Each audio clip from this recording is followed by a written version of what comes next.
Euh, bon voilà, je suis dans les pins, il fait chaud. Ça fait longtemps que j'ai pas fait ça, c'est toujours bizarre, mais c'est bien pour que je puisse avoir des souvenirs de tout ça. Euh, donc c'est bon, j'ai eu un contrat d'édition pour mon roman, j'ai signé hier, donc le livre devrait sortir. Euh, voilà, c'est fou quoi, c'est fou. Donc l'idée de ce journal de bord, c'était un peu d'avoir toutes les étapes d'écriture et des réflexions. Bon, j'ai pas tenu le truc parce que quand on écrit, en fait, on n'a pas la place dans la tête pour faire des trucs comme ça à côté. Mais c'est con parce que il y a eu quand même des moments intéressants que j'ai pas décrits. Tant pis, j'essaierai pour le prochain d'être plus régulier, de me forcer une fois toutes les 2 semaines ou une fois tous les mois, une fois toutes les 2 semaines, ce serait bien de faire le point. Donc voilà, contrat d'édition. J'ai du mal à méga me réjouir encore pour le moment. Ça me paraît un peu fou, quoi. Ça m'a pris 12 ans, quoi. J'ai un peu gardé le premier texte que j'ai écrit sur mon ordi et en regardant la date de création du fichier, je me dis ok, bon, c'est à partir de là que j'ai commencé à écrire. Donc ouais, ça fera 12 ans début août. Voilà, donc boulot de longue haleine. J'ai fini le manuscrit, je crois que c'était. Je l'ai envoyé aux maisons le 11 juillet, je crois, un truc comme ça. Donc voilà, je l'ai envoyé à plusieurs maisons et à côté de ça, je l'avais fait passer à une pote qui bosse avec des libraires et des éditeurs, qui fait un peu le lien entre ces personnes-là. Et elle l'a fait passer à une éditrice avec qui elle bossait. Et bon, ben voilà, directement, j'ai eu une réponse. Donc j'attends de voir les maisons auxquelles je l'ai envoyé, si je vais avoir des réponses quand même, ou si alors c'est très dur de. Enfin, ça justifierait le fait que c'est très dur de trouver un éditeur sans connaître un petit peu quelqu'un. Alors, c'était pas mal parce que c'est une copine, mais que je connais pas non plus hyper bien. Voilà, je lui avais donné le texte, mais elle n'était pas obligée de me dire que c'était bien, quoi. On se connaissait pas assez pour ça. Et elle a quand même trouvé ça cool. Donc elle l'a envoyé à l'éditrice. Et pareil, l'éditrice m'a écrit. Enfin, elle l'a lu dans le week-end. Elle était hyper emballée. Donc voilà, je suis content parce que en l'envoyant, je sentais pour la première fois que j'avais réussi à faire ce que je voulais faire, quoi. C'est-à-dire que l'histoire, elle méritait d'être racontée. J'avais réussi à la raconter comme je voulais. Et voilà, je sentais que c'était abouti, que le truc, je l'assumais pleinement.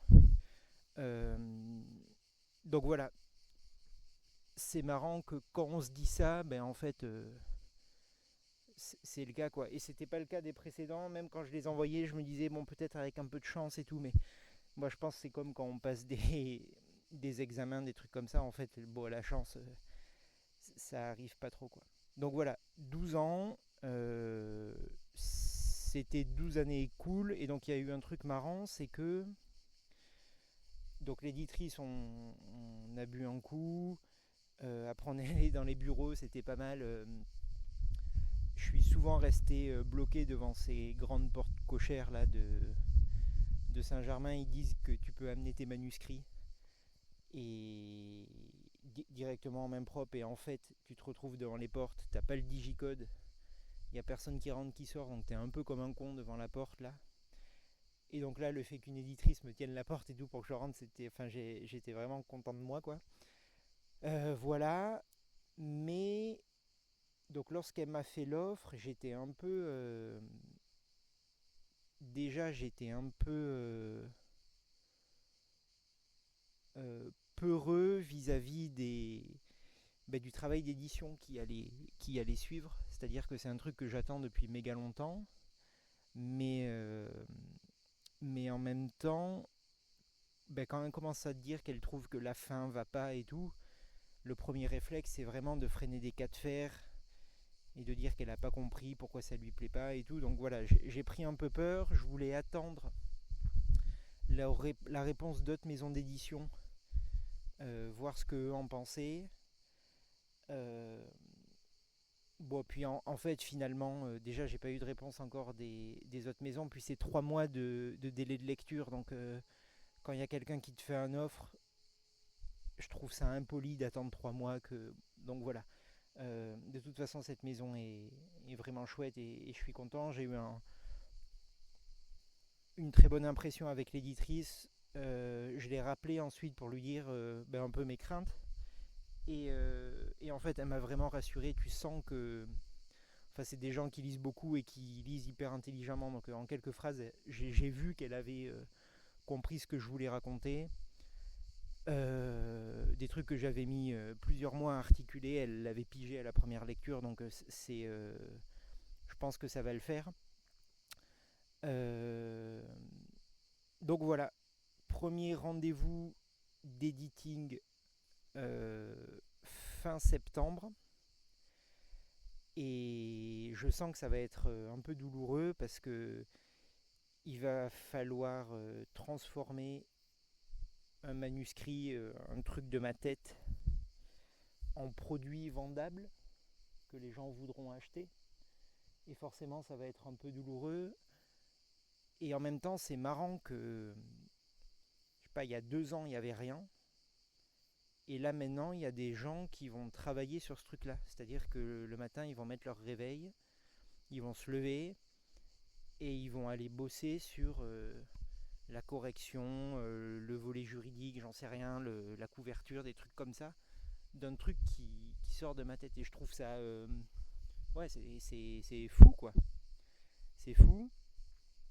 Le contrat, parce que l'éditeur, du coup, met de la thune pour pouvoir produire le livre et en faire un truc vendable, du coup, il prend beaucoup d'argent en fait sur les ventes. Je me rendais pas compte, mais je me disais qu'en tant qu'auteur, et ça me va, hein, enfin, je fais bien sûr pas ça pour gagner énormément de thunes, mais je pensais qu'en tant qu'auteur, parce que c'est toi qui produis le truc quand même et t'es à la base de toute la chaîne qui suit après, je pensais que t'avais quand même la part belle du truc, et en fait pas du tout. Pas du tout, du tout, quoi. Donc c'est intéressant. Après, c'est pas. Ça fait bizarre la première fois que tu lis le contrat, et après, en réfléchissant, tu sens que ça fait sens, en fait. Parce que l'éditeur participe, en fait, à la création du bouquin. Toi, tu as juste participé au manuscrit, et j'imagine qu'il y a plein de choses qui vont changer. Il y a plein de gens qui vont retoucher des trucs. Donc voilà, ça me va bien sûr à fond. J'ai eu un très bon contrat, je pense, même si j'ai pas de comparaison, mais un peu en me renseignant sur internet, en écoutant des podcasts et tout, je vois que c'est super pour un premier contrat. Mais voilà, ça m'a questionné. Donc je suis assez impatient de passer à la suite. Je vais pas rebosser sur le manuscrit d'ici là parce que la dernière partie, ça a été, le dernier travail là, on va dire mai-juin, ça a été assez intense. C'était beaucoup de détails, de trucs. Euh, donc voilà, je vais laisser ça comme ça et je verrai avec elle ce qu'il faut changer. Je me refais un tour un peu des manuels d'écriture pour essayer de trouver une fin qui serait... Parce qu'effectivement, je pense que la fin est surprenante et tout, et c'est peut-être trop surprenant. Donc bon, il va falloir voir. Donc je me refais un tour des manuels, j'essaye de lire pas mal. Et en même temps, j'ai envie quand même de garder ce que j'avais écrit. Enfin bon, je verrai. Euh, Aussi, j'ai du mal à me réjouir complètement de ce truc-là. J'ai pas été vraiment content en fait quand je l'ai appris.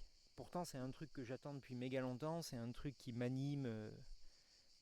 Enfin, je pense que c'est un des trucs les plus importants de ma vie, quoi. Et quand j'ai appris que ça allait le faire, j'ai eu du mal à me réjouir. Et là, je suis dans un truc, je stresse, même j'angoisse un peu déjà pour la suite. J'ai des carnets pleins d'histoires que je voulais raconter, et en fait, je me rends compte que l'histoire qu'il y a dans le roman là, ben, ça raconte déjà beaucoup de trucs qu'il y a dans d'autres histoires, donc je sais pas trop par quel bout prendre la suite. Euh, En fait, il y a un peu deux. Pour le prochain, il y a deux voies possibles, j'ai l'impression. Il y a une première voie où je continue dans celle qui a été tracée par ce roman-là. Et voilà, je suis un peu ce qui a fait que celle-là m'a plu et est solide. Ou alors j'essaye autre chose, un truc formellement différent par exemple, un peu plus méta peut-être. Ou voilà, donc je suis vraiment partagé. Je pense que l'idéal, ce serait d'arriver à faire un truc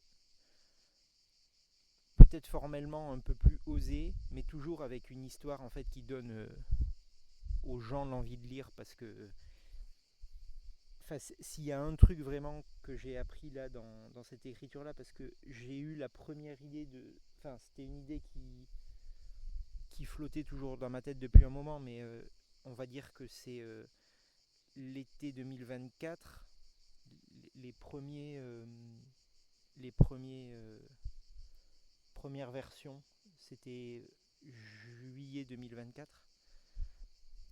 Et voilà, en fait, le fait d'avoir une histoire vraiment solide, en fait, après tu peux à l'intérieur de ça raconter beaucoup de trucs. Même là, ça parle de speedrun, donc enfin, c'est quand même méga précis, quoi. Et en fait, c'est ce qu'a aimé l'éditrice. Elle y connaît que dalle aux jeux vidéo, elle a jamais joué et tout. Et pourtant, parce qu'il y a cette histoire solide et tout, en fait, tu peux raconter un peu ce que tu veux là-dedans. Donc, je pense que, en fait, c'est vers ça qu'il faut tendre, quoi. Et je me donne la réponse là tout seul, mais à partir du moment où tu utilises ces rouages qui rendent la lecture agréable, ben, tu peux choisir un peu ce que tu veux comme thème et même comme forme, j'imagine. Euh, voilà. Donc voilà, du mal à me réjouir. Là, je suis un peu à essayer de trouver une idée pour la suite, et en même temps, je pense que ce que je vais avoir envie de raconter, ça va dépendre de comment on finit le livre finalement, à quoi il ressemblera une fois que ce sera vraiment un livre. Donc, je pense que je suis impatient, quoi, juste.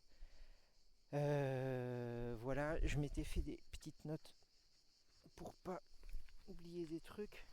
J'espère que c'est pas trop obscène la vue.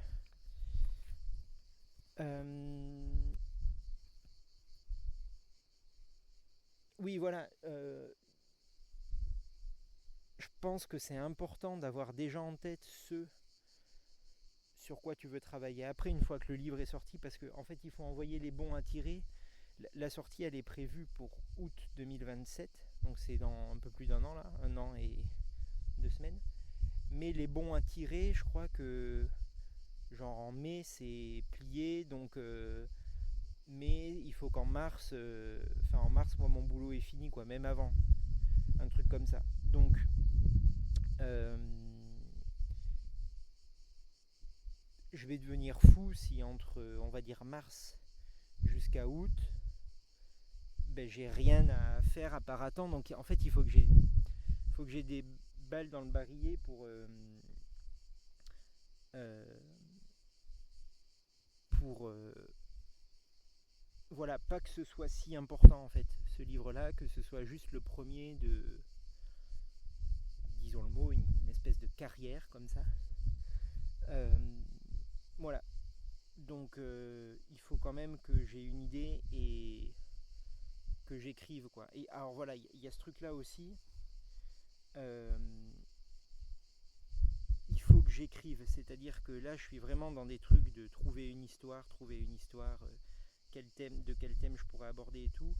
Et quand même, en fait, le thème du bouquin, là, il était venu, en grande partie, en tout cas, ce qui m'avait...